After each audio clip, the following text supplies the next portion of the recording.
नमस्कार, मैं धीरज सिंह चौहान आ चुके हैं चर्चित पंचायत जहां पे बिद्दीपुर नरौली पंचायत, जहां के मुखिया अभी वर्तमान मुखिया पद से सुशोभित होने वाला रीना देवी के प्रतिनिधि ललन सिंह से हमारी मुलाकात हो रही है। हमारे साथ सहयोगी चैनल हैं कॉमन डिस्पैच, न्यूज़ 21, मगधी बेला और खुलासा 24 के साथ हम आ चुके हैं। हम आपको भाई हमारे चैनल में स्वागत हो सर।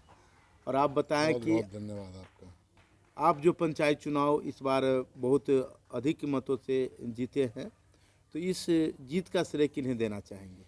देखिए, निश्चित रूप से जनता इस लोकतंत्र की भगवान होती है और उन्होंने इतना बड़ा मैंडेट दिया है तो उनका एक कहीं ना कहीं एक विश्वास था।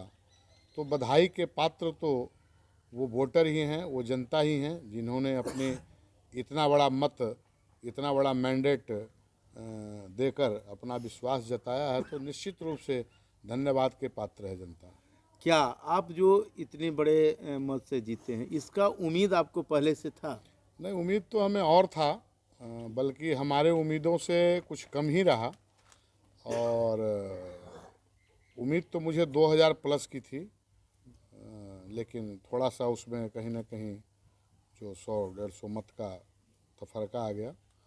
लेकिन फिर भी एक बहुत बड़ी जीत है, बहुत बड़ा। इससे आदमी, कहा गया है कि देखिए ये फील्ड ऐसा है कि इसमें आदमी कभी संतुष्ट नहीं होता, और न संतुष्ट रहने का भी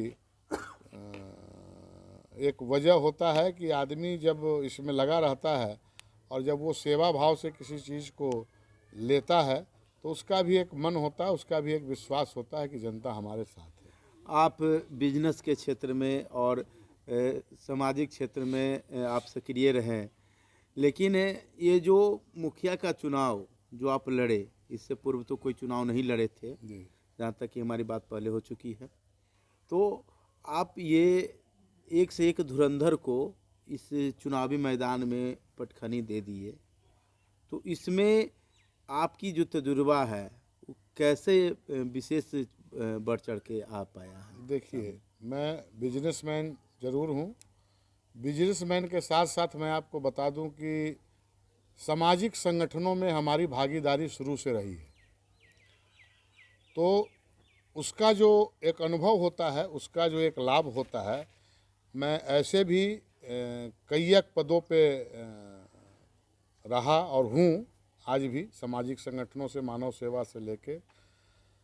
तो उसका निश्चित रूप से एक अनुभव होता है और उस अनुभव का लाभ इस चुनाव में भी मिला मुझे। आपसे हमारी पहले बात हुई है तो उसमें आप बार बार आदर्श पंचायत बनाने की बात कह रहे थे। जी, तो जो पूर्व मुखिया रहे, जिनके रीजन में अभी 2016 से 21 में, तो बहुत ऐसे जगह हैं जहाँ पे काम काफ़ी अधूरा है। कहीं कहीं काम जिस पे सरकार की राशि निकासी की गई है, वहाँ पे काम नहीं हुआ, लेकिन वहाँ का पैसे का भाई उपयोग हो चुका है।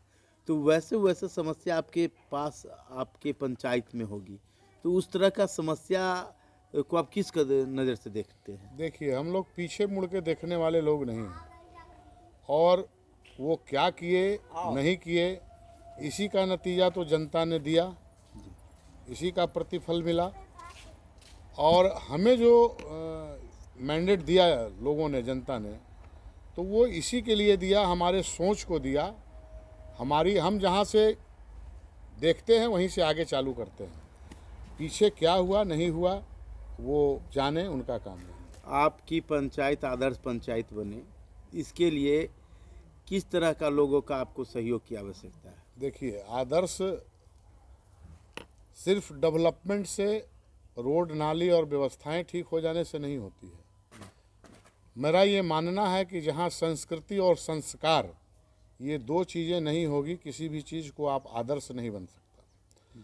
तो हमारा पहली प्रायोरिटी जो है कि जिस संस्कृति से और जिस संस्कार में हम लोगों ने जिया है और जो चाहिए वो भी इसमें इंक्लूड हो, और साथ में विकास का कार्य हो, साथ में शिक्षा का कार्य हो, स्वास्थ्य का कार्य हो, सफाई का कार्य हो, तब जाके एक संपूर्ण